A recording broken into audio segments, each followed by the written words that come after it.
Body में store होता है, उसका जो हार्मफुल केमिकल होता है वो स्टोर होता है, तो फिर वो आगे चल करके आपके बहुत सारे ऑर्गन्स में असर करता है। तो सुरक्षा तभी होगी जब आप सुरक्षित, जैसे आपका रसोई घर और है तो अपने लिए आप बहुत साफ़ सुथरा और बिल्कुल अच्छे तरीके से खाना पसंद करते हैं।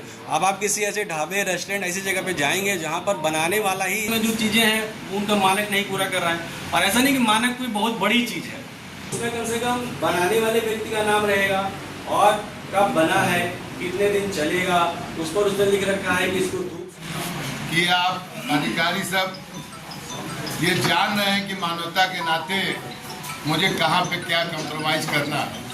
आज जितने भी नियम बने हुए हैं ये भारत सरकार के द्वारा बनाए गए, इनकी मजबूरियां हैं। मैं जैसे एक दिन था, बात होने लगी कि आज विश्व खाद्य सुरक्षा दिवस पूरे विश्व में मनाया जा रहा था। आज व्यापार मंडल और फूड सेफ्टी अधिकारियों ने इसे मिलकर मनाया और व्यापारियों को बताया कि आप किस तरह से अपने लेवल को रखें, पैकेट को रखें, यहाँ स्वच्छता में रखें, या कैसे आप अपने ब्रांड को ब्रांड लेवल पर पहुंचा सकें। इस तरह करके इन्होंने सारी अवेयरनेस का काम किया और व्यापारियों ने भी अपनी तकलीफों को बताया कि आपके द्वारा हम लोग को सहयोग मिलना चाहिए, पर इनकी मजबूरियां थी क्योंकि ये नियम सारे भारत सरकार के बने हुए हैं। अब बड़ी कंपनियों को भी उतना ही जुर्माना, कुटीर उद्यमियों को भी उतना ही जुर्माना, नाम सुन के भी उतरे, उनके भी उतरे। तो ये इस तरह की बहुत सी भ्रांतियां हैं जो जिस वजह से भारत सरकार के नियम जो कुटीर उद्योगों के लिए नुकसान पहुंचा रहे हैं, इसकी लगातार हम लोग मांग कर रहे हैं इसको सुधारने के लिए, और अधिकारियों से अपेक्षा रखते हैं कि जो कुटीर उद्यमी उनके साथ मानवीय दृष्टि से उनको सहयोग करें और उनको अवेयर करें कि आप कैसे आगे बढ़ सकते। बराबर देखा जाए तो व्यापारियों का उत्पीड़न होता ही जा रहा है अधिकारियों के, क्योंकि अधिकारी जब भी शॉप पर पहुंचते हैं तो व्यापारी सही बात है कि डर जाते हैं कि अब क्या करें। तो ऐसी कंडीशन पे व्यापारियों के लिए आप लोग क्या करेंगे? देखिए, आप एक बात जान लीजिए, जो व्यापारी डर जाता है इसका मतलब है कि वो अधिकारियों से बात नहीं करता ठीक से, और अधिकारियों की बग्गा जी के रहते इतनी हिम्मत नहीं है जो किसी का उत्पीड़न कर सके, और ना उत्पीड़न अभी तक हो रहा है, ना हमको उम्मीद है कि आगे होगा।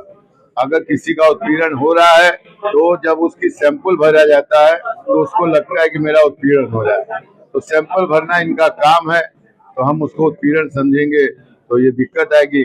उत्पीड़न तो तब है कि जब वो जाके गलत तरीके से ये है तो वो है, 10 तरह के आप परेशान करें और डिमांड करें, ऐसी कोई बात इधर सामने आई नहीं है। अधिकारी बहुत ही व्यापारियों का सहयोग कर रहे हैं। आज किन किन समस्याओं पर अधिकारियों से वार्ता हुई? आज एक समस्या पर ये वार्ता हुई मिस ब्रांडिंग पर। यहाँ जैसे एक पैकेट के अंदर आप बिस्कुट भरते हैं, उसी में क्रीम रोल भरते हैं, उसके बारे में, या जो आप लिखते हैं उसमें कई कमियां रह जाती है। और दूसरा, जैसे आप घर में भोजन बनाते हैं जितनी सफाई के साथ उतनी सफाई आप अपने फैक्ट्री में, दुकानों पर भी रखें ताकि शुद्ध सामान बने, लोग शुद्ध खाएं, आपकी बिक्री भी ज्यादा होगी, आप आगे भी बढ़ेंगे।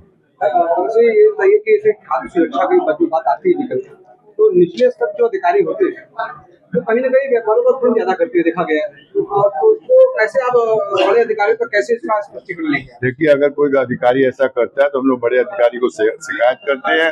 अगर वो नहीं समझ पाते तो ऊपर लखनऊ तक जाते हैं, और नहीं तो हम लोग तो जमीन के आदमी हैं, जमीन पर बैठ जाते हैं, शाम होते होते सब सुधर जाते हैं अगर गलत किए हैं तो। क्या कहना चाहेंगे आज व्यापारियों से? हम व्यापारियों से यही कहेंगे, अच्छा माल बनाए, सफाई के साथ बनाए, शुद्ध सामान बनाए, अच्छे से उसको पैक करें और आगे बढ़े, और लोगों को खाने में किसी तरह की दिक्कत ना, इसका विशेष। मैं कंठश्री संघ का महामंत्री रमेश धनखड़।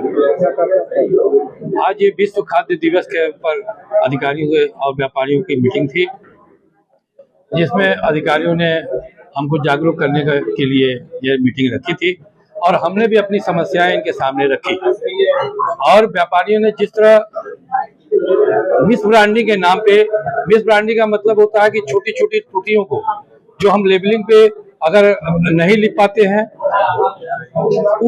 उसके अनुसार जुर्माने लगते हैं।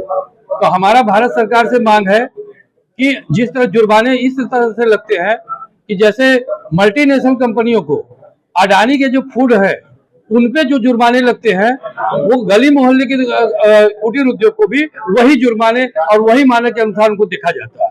हमारा ये कहना है कि अगर मल्टीनेशनल कंपनियां हैं तो उनके जुर्माने अलग होने चाहिए, लघु उद्योग के जुर्माने अलग होने चाहिए, कुटीर उद्योग के जुर्माने अलग होने चाहिए और घरेलू कोई उत्पाद है उस पर जुर्माने अलग लगने चाहिए। अगर हमारी त्रुटियां हैं तो हमको एक बार ये कहना चाहिए कि एक पहली गलती हुई तो वो अधिकारी हमको बता दे कि ये गलत है और आगे से सुधार ले।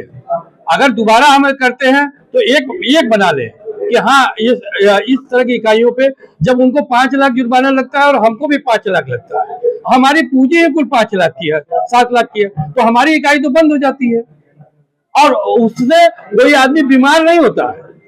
सिर्फ लेबलिंग पे हमने अपने वजन, मानक और इंग्रेडिएंट में अगर कोई त्रुटि रह गई तो उससे न कोई मरता है न कोई बीमार होता है, लेकिन हमको जुर्माने उसी तरह से लगते हैं। तो हमने अपने अधिकारियों से कहा है, अब भारत सरकार, ये इनका कहना होता है कि ये भारत सरकार के नियम, ठीक है भारत सरकार के नियम, हम भारत सरकार से भी अपील करना चाहते हैं आपके माध्यम से कि जुर्माने की राशि लिमिट होनी चाहिए। अब 10,000 से लेके 5 लाख तक हो तो इससे भ्रष्टाचार बढ़ता है और हमारा ये कहना कि अगर 10,000, 5,000 ये तय कर दी जाए सीमा तो उन परिस्थितियों में हमको भाजन नहीं बनती और हमारी इकाई भी चलती रहती है और हम अपनी गलतियों का सुधार भी करते हैं। मैं अमित श्रीवास्तव, मुख्य खाद्य सुरक्षा अधिकारी वाराणसी। आज क्या कार्यक्रम आयोजित? आज WHO और भारत सरकार के निर्देशानुसार विश्व खाद्य दिवस निर्धारित किया गया था। 7 जून को विश्व खाद्य दिवस मनाया जाता है, विश्व खाद्य सुरक्षा दिवस। तो उस खाद्य सुरक्षा दिवस के अंतर्गत व्यापार मंडल के सहयोग से एक खाद्य सुरक्षा और उसमें तकनीकी जानकारी के संबंध में साइंस इन एक्शन इस थीम के साथ एक जागरूकता कार्यक्रम और गोष्ठी आयोजित की गई थी। व्यापारियों की समस्याओं को लेकर व्यापारियों ने अपनी विभिन्न समस्याएं रखी हैं और तकनीकी जानकारी भी संबंध में चाहिए गई है, तो उनको बताया गया है। उनकी समस्याओं का निराकरण भी हुआ है।